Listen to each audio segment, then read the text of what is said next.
मी गोदापट्ट्यातल्या 123 गावातील मराठा समाजातून काय या बैठकीत चर्चा झाली, तुम्ही काय मुद्दे मांडले? गोदापट्ट्यानं हा एक 2 वर्षापूर्वी लढा उभा करण्यासाठी खरं सुरुवातीचं योगदान होतं. राज्यातला मराठा समाजाला या गोदापट्ट्यामुळेच आशा लागली की आरक्षण मिळणं, आणि गोदापट्ट्यामुळं राज्यातला सगळा मराठा समाज एकजूट झाला. त्यामुळे आता 2 वर्ष पूर्ण होत आहेत त्याला. म्हणून आम्ही 123 गावातल्या प्रमुख बांधवांची आज बैठक मराठा आरक्षण विषयावरती, आणि 29 ऑगस्टला मुंबईला जायचं त्या संदर्भात आज बैठक होती.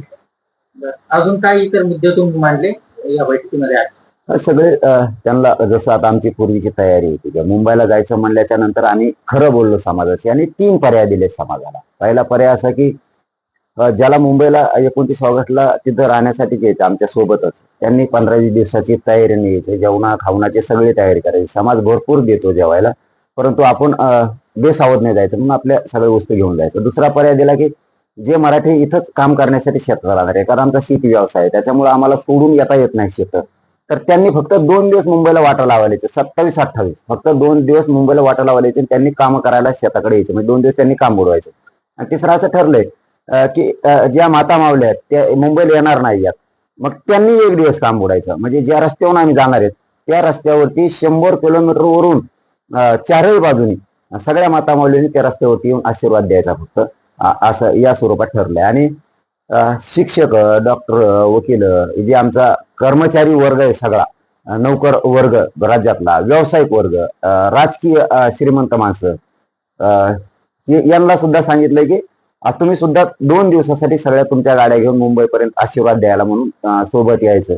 आणि गरीब मराठी तर रात्रंदिवस तिथंच राहणार. आता हैदराबादचं गॅजेट घेतल्याशिवाय आम्ही मागं हटत नाहीत, हे स्पष्ट ठरलंय. सगळ्या सोयरीची अंमलबजावणी मराठा आणि कुणबी एक याचा याच्यावरती जाहीरपणानं आज विषय झाले की घेतल्याशिवाय मागे फिरायचं नाही. सातारा संस्थांचं गॅजेट, बॉम्बे गव्हर्नमेंटचं, हे केसेस सगळ्या मागे घेतल्याशिवाय, मराठा आरक्षणासाठी बलिदान केलेल्या कुटुंबाच्या नोकऱ्याचा निधीचा प्रश्न जाणून बुजून देवेंद्र फडणवीसने अडकून ठेवला. नोंदी सापडलेल्या असूनही देवेंद्र फडणवीस देऊ देत नाही, जाणून बुजून ऍडमिशन हुकून गेल्याच्या नंतर द्यायला लावतात, किंवा मग नोकर भरती असेल तर नोकर भरती झाल्याच्या नंतर द्यायला लागतो. म्हणजे ही जी त्यांची पद्धत आहे ही बंद झाली पाहिजे. शिंदे साहेबांच्या समितीला मुदत वाढ मिळाली पाहिजे 1 वर्षाची, व्हॅलिड त्या होत नाहीयेत.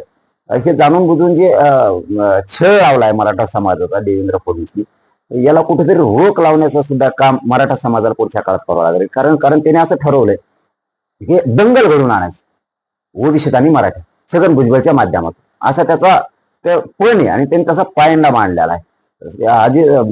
त्याने असे त्याला वावकळ उठवायची होती की अजित पवारांनी छगन भुजबळला दिलं, परंतु तसा प्रकार तो घडलेला नाहीये.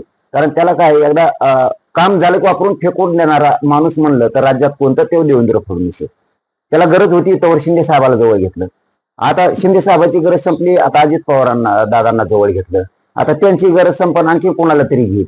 भाजपमधल्या सगळ्या मराठा आमदाराला, मंत्र्याला सुद्धा हेच त्रास आहे त्याचा, आणि तीच वावडी उठवली होती. पण तसं घडलेलं नाहीये अशी माहिती मिळते आम्हाला, की त्याला मंत्रिपद हे देवेंद्र फडणवीसने दिले, आणि मराठ्याची आणि ओबीसीची दंगल घडून आणण्यासाठी त्याला दिलेले, मराठ्यांच्या आरक्षणाला विरोध करण्यासाठी दिले.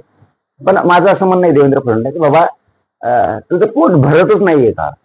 आमच्या लेकी बाळीवर सुद्धा सोडल्या नाही, तू त्यांच्यावर सुद्धा हल्ला केला, आमच्या महिलांवरती तो हल्ला केला, तू सोडलं नाहीये. लाखो मराठ्यांच्या पोरांवरती तो हल्ला केला, तो पोट भरलं नाही का? आणखी लाखो मराठ्यांच्या पोरांवरती केसेस पण केल्या तू. संतोष भाया देशमुखांच्या प्रकारातले सगळे शहर तू पण सोडून दिले. तुझं पोट भरत नाही का? तुझं पोट भरत नाही का? का मराठ्यांवरतीच अन्याय? आमच्या लेकीबाईचं कुंकू पुसलंय. मराठा आरक्षणासाठी ज्यांनी बलिदान दिलं त्या माय मावल्या आज लेकरं छोटे छोटे तर आता एवढे लेकरं घेऊन सांभाळतात, त्यांच्यावर सुद्धा तो अन्याय करतो. त्यांचे नोकरी देत नाहीये, त्यांचा निधी ठरलेला देत नाहीये. हे बघ देवेंद्र फडणवीस साहेब, आपलं कसं असतं, सरळ असतंय ना. तुम्हाला फडणवीस साहेब जाहीरपणानं सांगतो, मोका देतोय, सुधरा बरं का. तुम्ही सुधरा, तुम्हाला लय मागत पडे नाही. तुम्हाला वाटत मी दंगल घडून आणि जाईन बळी तर छगन भुजबळचा जाईल, इथं गोरगरीब मराठ्यांचं, गोरगरीब ओबीसीचं वाटोळं करू नको. तुला हे जड जाईल. सुधर, आमच्या आरक्षणात विरोध करायला छगन भुजबळला सांगू नको. कारण आता सगळ्यांचे डोळे उघडणारे साहेब, भाजप मधल्या मराठ्यांच्या आमदाराचे आणि मंत्र्याचे पण, राष्ट्रवादीतल्या आमदारांचे आणि मंत्र्यांचे पण.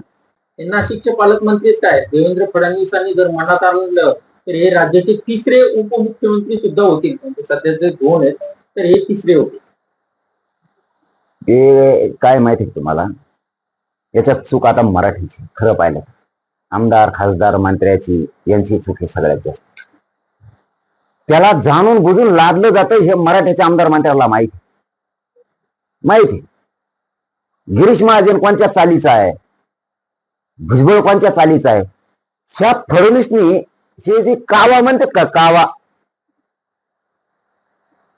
शो कावा आहे. ते पूर्वी म्हणायचे बघा गावखेड्याने, देवबाप्पाचा कावा.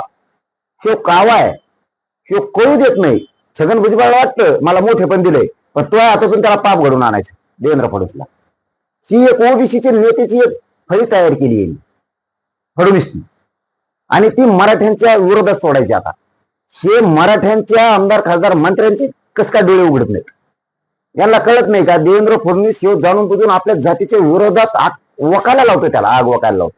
कळत नाही यांना. हे शेण खात्यात का सगळे. यांना वाटत नाही का आमच्या बी मराठ्याच्या मंत्र्याला आणि आमदाराला आपल्या जातीचं वाटोळ व्हायला लागले. फडणवीस एक दिवस असा माणूस होणार आहे, तुम्ही लक्षात ठेवा. आता असा माणूस होणार आहे की सगळ्यात राजकारणातून कामातून गेलेला माणूस होणार आहे तर देवेंद्र फडणवीस होणार. कारण कितीही रिवाज आले एखादे मंत्री तरी शेवटी त्यांचं नाव राहतं, पण याचं नाव सुद्धा राहणार नाही. इतक्या थर्ड क्लास स्टेजला जाणार आहे एक दिवस. राजकारणातला सगळ्यातला संपलेला माणूस नाव जर कधी काळे निघलं 10-20 पिढ्यात तर फडणवीसचं निघा. सुधार भाऊ, तुला सुधारायला संधी आणि मोका देतो, सुधार. दंगली घडायचं काम बंद कर. मराठ्याचं आरक्षण दे, आता लय भयानक परिणाम घडून आणणार आहेत. महाजन जे म्हणाले की भुजबळ तिसरे उपमुख्यमंत्री होतील तर हा महाजनांचा कावा म्हणायचा का? देवेंद्र फडणवीस महाजन फाजन हे काय, हे बँडक्या कुंकड वाढत येते. यांना तिथल्या बँडक्या नाहीत, गटरा गुटरातल्या लोक मुतल्याचं गटर नसतं कधी, त्यातले हे गटरीतले बँडक्या आहेत. किड्याला काही किंमत नाही त्याच्यापेक्षा. फडणवीस म्हणजे एक असा माणूस आहे की वापर किती करता येईल. तुम्हाला उदाहरण दिलं ना, यांना नका पटू देऊ, पण मी बोललेले एक दिवस पटणार यांना. शिंदे साहेबांना सुद्धा वापरून फेकून देत. अजित पवार सुद्धा तीच गती, आता तीच गती. हे भाजपमधल्या सगळ्या मंत्र्यांचा सुद्धा आमदार सुद्धा फक्त वापर करतो. आणि हे मी बोललेलं त्यांना पटतंय, पण ते सत्तेत म्हणून सध्या बोलत नसतील. सगळ्यांचे हाल आहेत आणि सगळ्यांचा ह्यो असल्या गोष्टी घडून आणणारा सगळ्यात मोठा दोषी आणि महाशत्रू असेल तर तो देवेंद्र फडणवीस आहे. एक दिवस हे सगळे मिळून आशय मागा लागतील देवेंद्र फडणवीसच्या की त्याला मुतरीवर सुद्धा घर राहणार नाही, इतके हाल करणारे. ध्यानात ठेवा म्हणा, तुला एक दिवस एवढं फेडावं लागणार आहे देवेंद्र फडणवीसला. सगळ्या पक्षातले आमदार मंत्री खासदार आशय मागा लागणार याच्या, कारण यांनी लय जणांचा सूड घेतला आणि आता त्याला शेवट दंगल घडवून सूड घ्यायचा मराठ्याचा. मराठ्याला आरक्षण नाही द्यायचं, पण दंगल त्या भुजबळच्या हाताने त्याला करायची. मोर्चे काढायला लावायचे, कुठं काय बडबड करायला लावायची, काहीतरी करायला लावायचं. त्याने एक गट तयार केलाय ओबीसी, आणि तो मराठा आरक्षणाला विरोध करायला लावणार आहे. पण भुजबळने जर त्याच्या सांगण्याने विरोध केला तर मराठ्याच्या सगळ्या पक्षातल्या आमदार मंत्र्यांनी त्याच्यावर तुटून पडलं पाहिजे.